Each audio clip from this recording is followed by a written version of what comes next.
Tov, we are on page 334.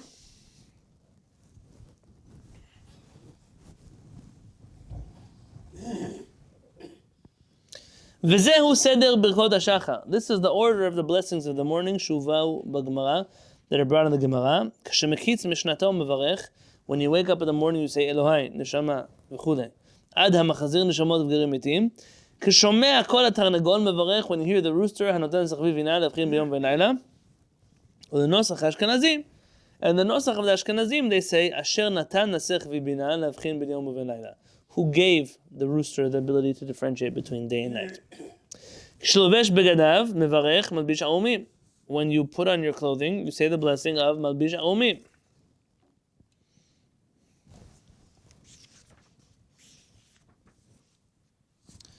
On page 336. K'shemaniach yadav alenav, when you put your hands on your eyes, pokeach ivrim, who lets the blind see. K'shoshev al mitato, when you sit up in your bed, mevarech matir asurim. K'shezokef mevarech, zokef kefufim, when you stand up, zokef kefufim. K'shemorid raglav, zokef, when you sit up straight, not when you stand up. K'shemorid raglav min hamita u'ma'amidan al gabe karka mevarech, when you put your feet down from the bed and you put them on the floor, you say, roka ha'aretz al hamayim, k'sheme'alech mevarech. When you walk, you say, hamechin mitzadei gaver. On page 337, Keshenoel min alav, when you put on your shoes, mevarech, sha'asali kol tzorki. On page 338, Keshechoger chaguro, when you put on your belt, or lovesh michnasav, or put on your pants. That's interesting. Mevarech ozer Yisrael b'gvura. Ozer Yisrael b'gvura. Kshemechaseh rosho, when you cover your head, mevarech oter Yisrael b'tifara. Kshenotel yadav, when you wash your hands, you say, mevarech asher kidishanu b'mitzvotav v'tzivanu an netilat yadayim. And look earlier where we spoke about the laws of washing your hands in the morning. For those of you who are watching this on YouTube, we have an entire playlist of Shulchan Aruch videos from those days. On page 339, this is really just a restatement of everything Maran said already. Yes? When you wash your face, you say, Viratzon, who's taken sleep from my eyes, and Hiratzon, Ad Baruch Hashem, Gomel Chesed Tovim L'Amo Yisrael. V'tzarich lomar v'hi ratzon. You have to say v'hi ratzon with the vav, b'tosefet vav, mipnei she'akol hemshech ha'beracha, because it's all part of that same beracha. V'lachen en la'anot amen achar utnuma me'af apai. You don't say amen at the end of that section. Mipnei she'siyum ha'beracha hu k'shechotem gomel chasadim tovim le'amo Yisrael. The blessing only ends after the hi ratzon, that is gomel chasadim tovim le'amo Yisrael. V'noagim lomar achar beracha zo yi ratzon lefanecha. There's a custom to say yi ratzon lefanecha shetatzileni hayom. You know what's yi ratzon? Hayom v'chol yom ma'azeh panim ma'azu panim adam ra'im yitzara. Save me from this person, that person, from all kinds of people. That's over there, and that is also mentioned in Berachot. That one is also mentioned in the Sidur of Amam Gaon, Abudraha, Machzovitri, other places.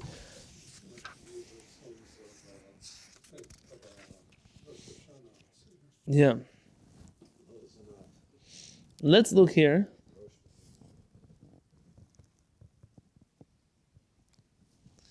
Let's see some footnotes. You want to see some footnotes?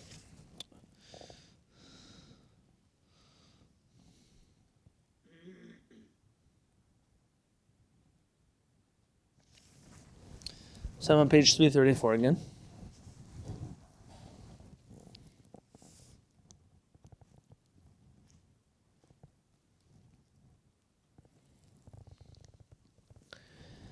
The blessing, Hanoten Nesach Vivina, or Asher Natan Nesach Vivina, between the Sephardim and the Ashkenazim. Let's look at the footnote Dalid in Rashi script at the bottom left of page 334. B'Gemara shelefanenu hanuscha, the last sentence.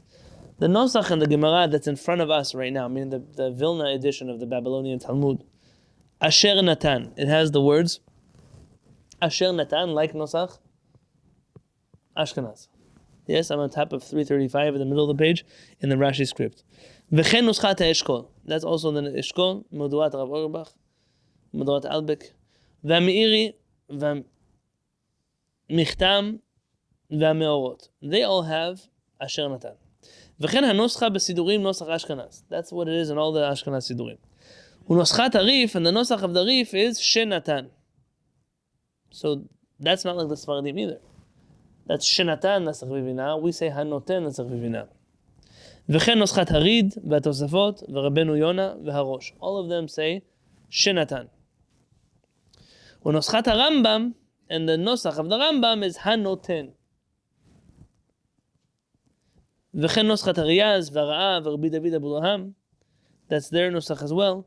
V'Rabbeinu Yerucham, V'Atur, V'Shulchan Aruch Kan. All of them say Hanoten Nasach Vivina. V'ken Nuschat Ha'ari. And that is also the Nosach of the Arizal. So all of them say Hanoten, which is what the Sephardim have today. V'chen HaNosach b'Sidurim, Nosach HaSephardim, V'Nosach Sefarad. In the Sephardic Sidurim, that's the Nosach. Vayen b'Dikdukei Sofrim. And look in the book Dikdukei Sofrim, and Orach Chaim, Shevi Shtei Nuschaot. Hanoten v'Asher Natan. So he brings both opinions. Vayen la'agon Rav Chaim Palaji b'Sefer Kaf HaChaim. In the Rav Chaim Palaji's Kaf HaChaim, he has his own Kaf HaChaim. Not the Kaf HaChaim that we use on the Shulchan Aruch. The one in the box up there. Not that one. That's Rabbi Yaakov Chaim Sofer. This Kaf HaChaim that we're talking about was written by Rabbi Chaim Palaji. If you don't know who Rabbi Chaim Palaji is, go home, Google him, Wikipedia him, write his name down. Rabbi Chaim Palaji was one of the most prominent writers of Sephardic literature in his generation, not so long ago.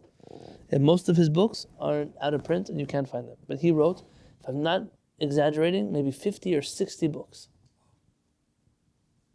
in Turkey. Non-stop writing. Was a prolific author.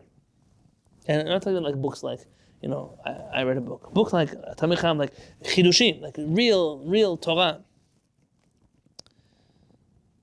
The Rav Chaim Palaji writes, "She'af al pi she'noschat agra asher natan anan bedidan en anu lazuz minuschatenu." Even though the Gaon of Vilna says asher natan, it doesn't matter. It says we stick to our nosach. Vayen od b'shalmei tzibur v'yafed alev vayen b'shut ha'tashbatz shegaras barambam lehavin bimkom lehavchin. There's a slight nosach there. It's a different version of the Rambam. V'chen kirsat harav v'chen sevad habatim vayen b'shinui nuschot barambam sham v'rashbat sham katav she'en kpeda b'davar mishum shinui miteva ha'beracha shinenam echad. The concern that we have is we have to say the right beracha. Why? Because we already learned that you're not allowed to change the berachot in the formula that the Chachamim made. So you can't just make up your own berachot. So which version is right should really bother us. But what does he say?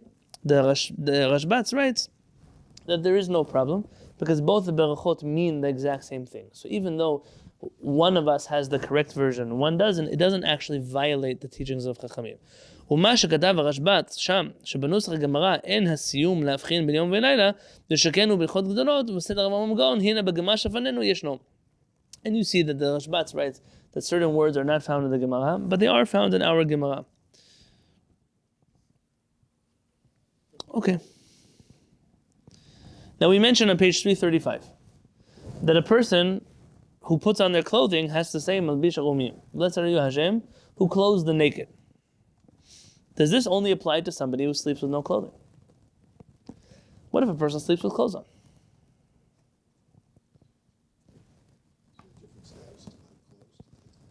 Okay, that's a very good question. So look here in source bit, on the left column in regular print. Ayin b'Pri Chadash. Look in the book Pri Chadash. Who wrote the Pri Chadash? I've quoted him a lot. Someone Google the Pri Chadash for me.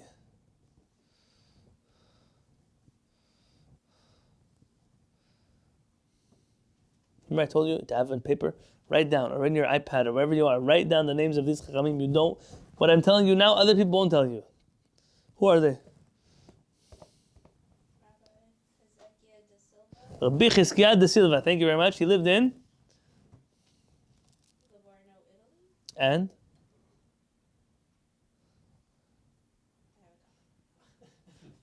Egypt. And? Israel. And?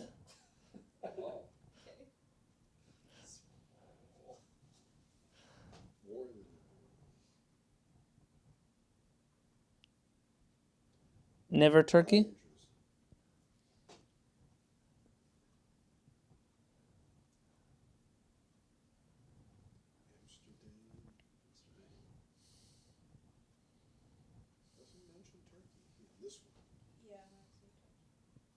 Okay. I might be wrong. But that's Rabbi Chizkiah de Silva. He wrote one of the most important commentaries that Sephardim have in the Shulchan Aruch. By the way, If you open up a Shulchan Aruch,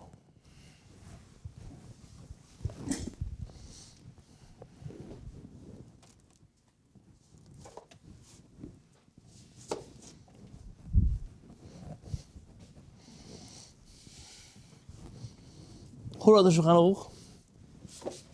Come on, someone's got the answer of that. Maran, right? So Maran writes Rabbi Yosef Karo in the middle. The Sephardic book of law, no? And these books are printed where? In Vilna.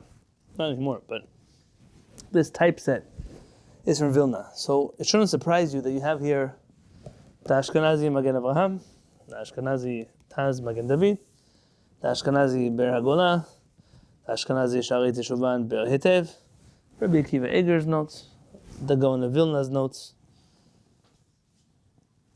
and you have none, maybe one or two here, maybe, of the Sephardic commentaries on the Shulchan Aruch, on the page of the Shulchan Aruch.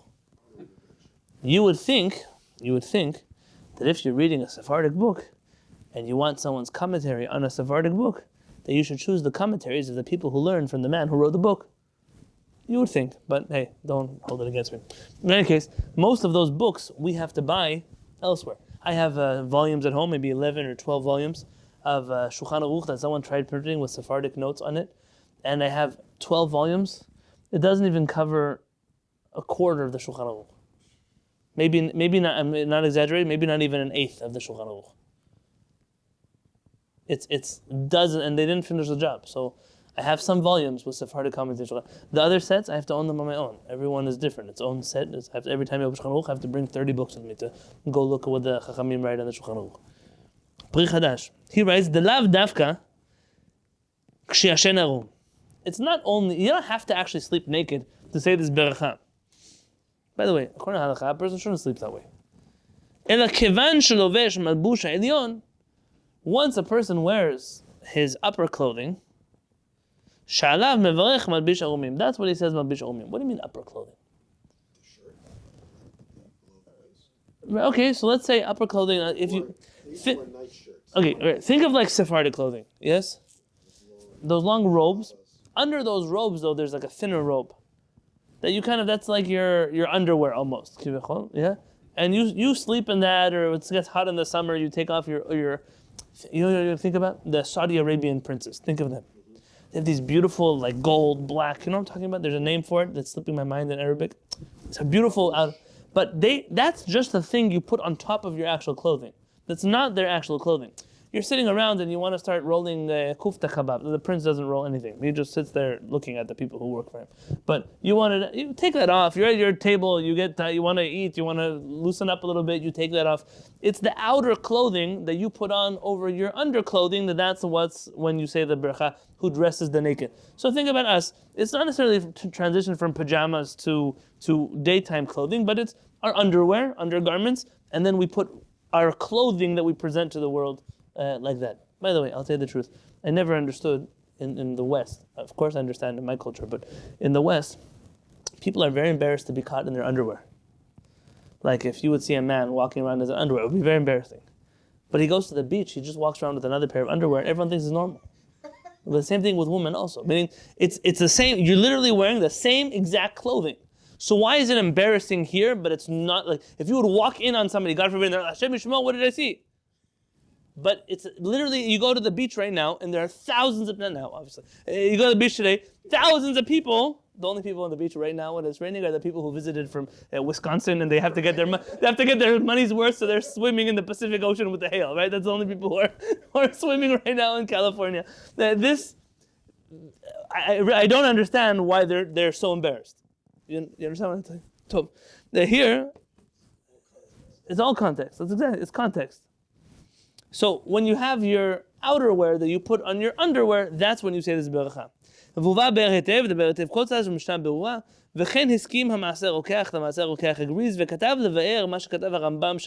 he wants to explain what the Rambam writes there in the laws of tefillah.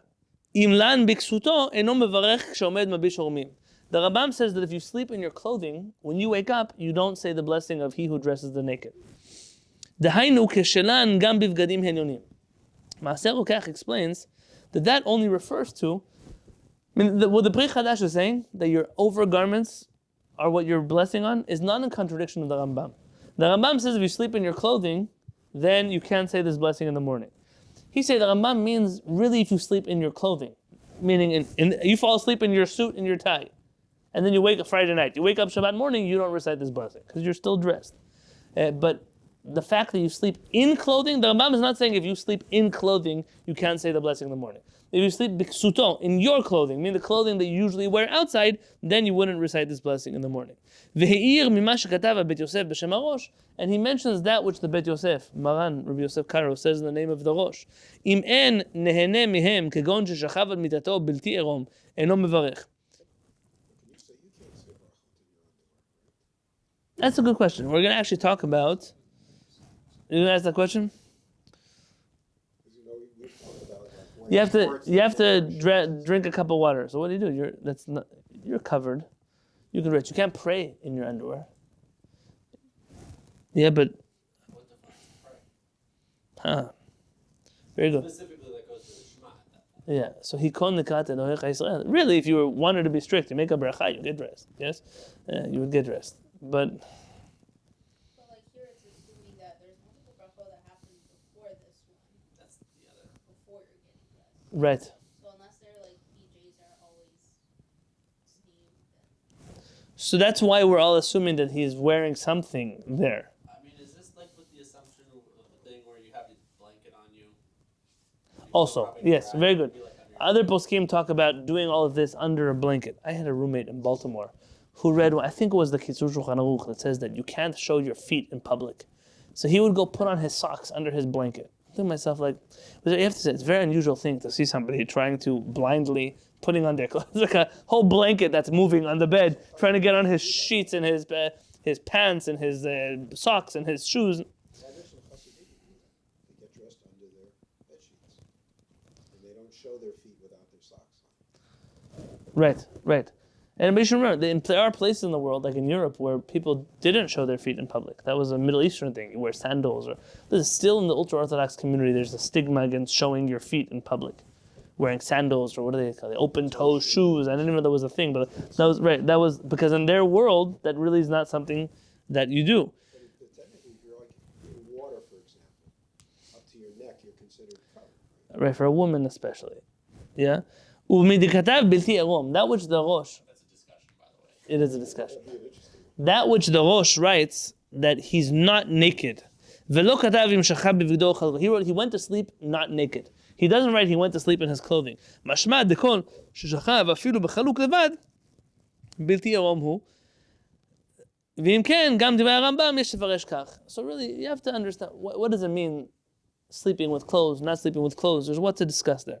ובאמת שבדברי הראש, איתה, אם אין נהנה מהם גון שוכב בנתו הרום, אינו מברך אותן, ויש לומר שכוונתו, שאם לא לבש בגדיו בבוקר כלל, לנשאר הרום במיטתו, אינו מברך מביש הרומים. He wants to understand, the Rosh is not saying that if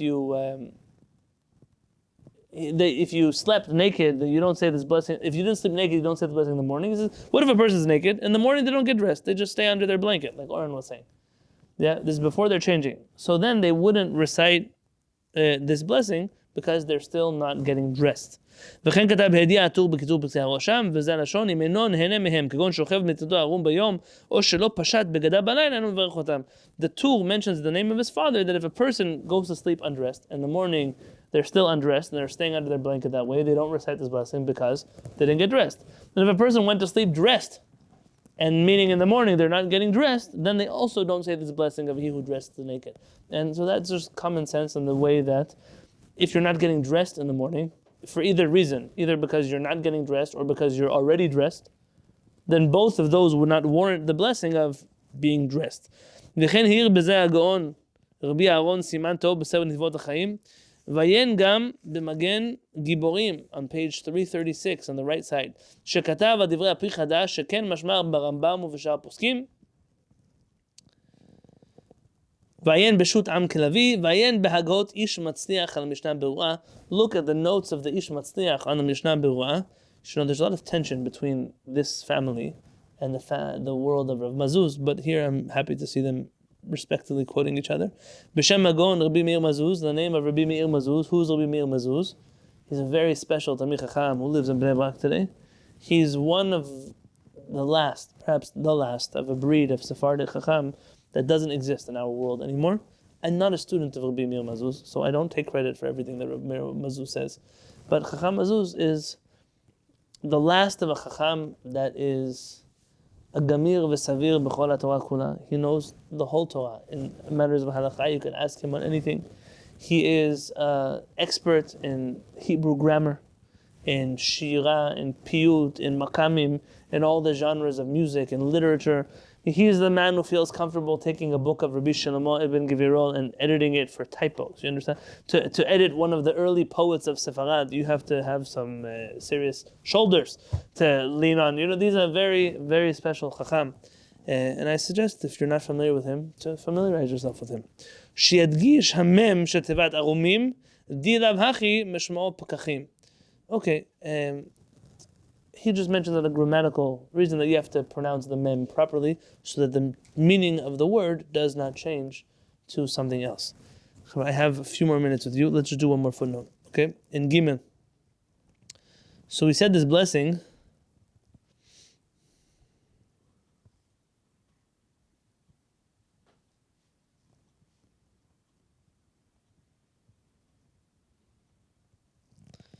There's some interesting footnotes on the left.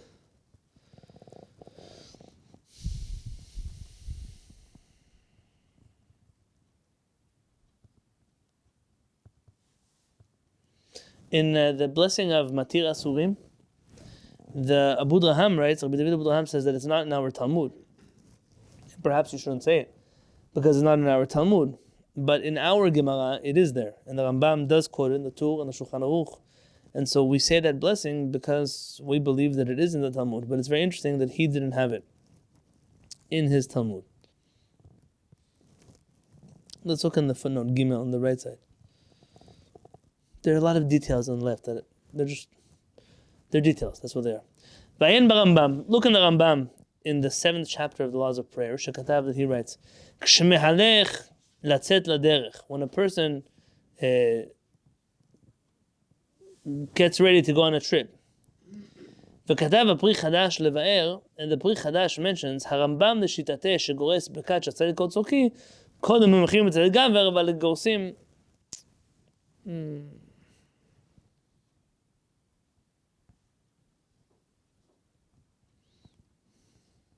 Okay, it's also a detail. Look with me instead on 337, the bottom left of the page. Bottom left of 337, it says Dalet. So we have this blessing, Sha'asan li kol tzorki. When you put on your shoes, you say, who gave me all of my needs. Ayin b'Magen Avraham. Look at the Magen Avraham. Shiyosh omrim, that some say, tzerachai, b'lshon rabim, in plural. Tzorki means my need. Tzerachai means my needs. V'katav hazen, he writes, v'linira de'en leshanot hanoscha. I think that you shouldn't change the nosach. Because the tool says this has to do with your shoes, and that is the need of a person. And that's what it seems like in Halachot Gedolot. Look on page 338 on the right. Shegaras tzorki. He writes tzorki with a vav in there. Meaning, why is he writing a vav? Intentionally to tell you, don't say tzarachai, say tzorki. V'chen hiskimu acharonim rabim, and many acharonim agree with this, that you should say Sha'asani called tzorki. Ulam v'piskei harid u'piskei riyaz, but in the books of the Rid and the Riyaz it says called tzerachai with 2 yods, meaning that the vowel should be all my needs in plural. Umashma shegarsu b'shon rabim, and it seems like they believe it's a plural language. V'agaon ya'abetz, the ya'abetz, otherwise known as the ya'avetz. Rabbi Yaakov ben Tzvi Emdin. Rabbi Yaakov ben Tzvi Emdin, you should learn about him, but especially about his father, Chacham Tzvi, was a Sephardic educated Ashkenazi rabbi. I mentioned him in my book, that he said, Rabbi Yaakov Emdin said that his father was in so much pain, always he suffered, that the Ashkenazim continued to prohibit kitniot on Pesach. And he said, may my portion in the next world be with those sages who uproot this minhag from the Ashkenazim. May I be with them in Gan Eden. Yeah. In his book, and he persecuted my wife's great-great-great-grandfather, Rabbi Yonatan Eibshitz. He believed Rabbi Yonatan Eibshitz was a heretic. I don't know how else to tell you that. Agoni Abetz writes in a Sidur, Shomer Hatzadi b'shva, והכף רפויה לא משתבש. וכן משמע בספר מקור חיים לבעל חוות העיר, דשפיר יש לומר בשון רבים, they're saying you should say it in plural. ועיין להגאון רבי מאיר מזוז, בקונטרס לאוקמה גירסה, שבסוף הסידור איש מצליח. I took my איש מצליח סידור to the other synagogue for right now. I don't think we have another copy here. The Ish Matzliach Sidur is the Sidur of Rabbi Meir Mazuz, and he put a lot of work into editing the grammar of the Sephardic Sidur. As you know, the Sephardic Sidur has many words and phrases that sometimes you wonder, should they really be in the masculine, the feminine, why are they written this way? And he has a whole shita. But out of respect for everybody Yosef, though he edits the Sidur, he puts all the other versions in parentheses, so that, yes, he edited the Sidur, but he wants you to know that you can also say the other version of the Sidur. Chamor Chaliel, for example, had a very hard time that some people went and edited the Sidur, and he writes in the beginning of the Sidur called Eliyahu, he writes some pretty terrible things about the people who think they can come along and edit the Sidur after all these years. But in the Sidur of Rabbi Meir Mazuz, in the end of the Ish Matzliach, there's a little book that Rabbi Meir Mazuz wrote all about Hebrew grammar and about the different versions of the Sidur that we have in front of us right now. And he's quoting from this book. It's called Ukma Girsa. Sherich berayot sheken hanoscha nechona yoter. That he's proving that the most correct nosach is to say tzerachai, my needs, and not tzorki, my need. ושכן כתב הגאון רבי שאול הכהן בספריכם הביקורים, that's what רבי שאול הכהן wrote, ושכן דעת אביו הגאון הקדוש רבי מצליח מזוז השם ייקום דמו, and that was the opinion of his father, רבי מצליח מזוז. רבי מצליח מזוז, why does he write after him Hashem yikом damo, may Hashem avenge his blood? He was killed. Rabbi Matzliach Mazuz, and if I'm fuzzy on the details, someone can correct me in a different shiur. But from what I remember reading, Rabbi Matzliach Mazuz was the Chacham of the city of Jerba. Jerba was an island in Tunisia, and he, in the daytime, sat in the Bet Adin. He was the chief justice of the Jewish Bedin, and because he was such a righteous man and he was so honest, the Muslims appointed him to be their chief judge also. And so he would sit on a Muslim court and ruled according to Sharia law, according to the Quran. By the way, all of our Chachamim were very familiar with the Quran. All of the modern Jewish thing that there's a lot of Jewish animosity. Of course, we suffered a lot from the Muslims, but also from the Christians. But somehow in America, the Jews have gotten this feeling that we are Judeo-Christians, but chas v'shalom, that we should ever dabble in knowing Islam. It's a very juvenile understanding of the world and how things work. Unfortunately, we've suffered from everybody. If we start taking out everybody we suffered from, we'd have nobody left. We would cancel literally the entire world. But Rabbi Matzliach Mazuz would rule according to their laws for them at night, because the Bedin doesn't meet at night, so he would rule for them. And once it happened that he ruled against a certain Muslim individual who ended up killing him because he ruled against him. I believe that's the story. I might be wrong, but I believe that's the story. And that's why he was murdered. And so they write about him, Hashem yikom damo, that Hashem should avenge his blood. ועיין עוד במה שכתב בזה בשו"ת יד יצחק, הלכה ג' ובזמננו, nowadays, פשט המנהג דברי המגן אברהם ורוב האחרונים הנ"ל, לומר בשעון יחיד. The minhag seems to be like the מגן אברהם and the others, שעשה לי קוד צורכי. וכן נוהג, אדוני, אבי, מורי ורבי, מרן הראשון לציון שליטה, he's no longer alive, but he said, this was what my father, Rabbi Yosef, used to do. He said, שעשה לי קוד צורכי, and he did not say, שעשה לי קוד צרחי. I mean, he believed that was the correct version. In most of the Sephardic Sidurim that I've seen, the blessing is Shasali Kod Tzorki. I would be very interested to hear which communities are saying Shasali Kod Tzerachai. But for right now, I wanted to leave you with that note that this is a matter still of debate. Either way, I don't think you're doing something wrong. What is Shagur B'fi, what is in my mouth, always Shasali Kod Tzorki.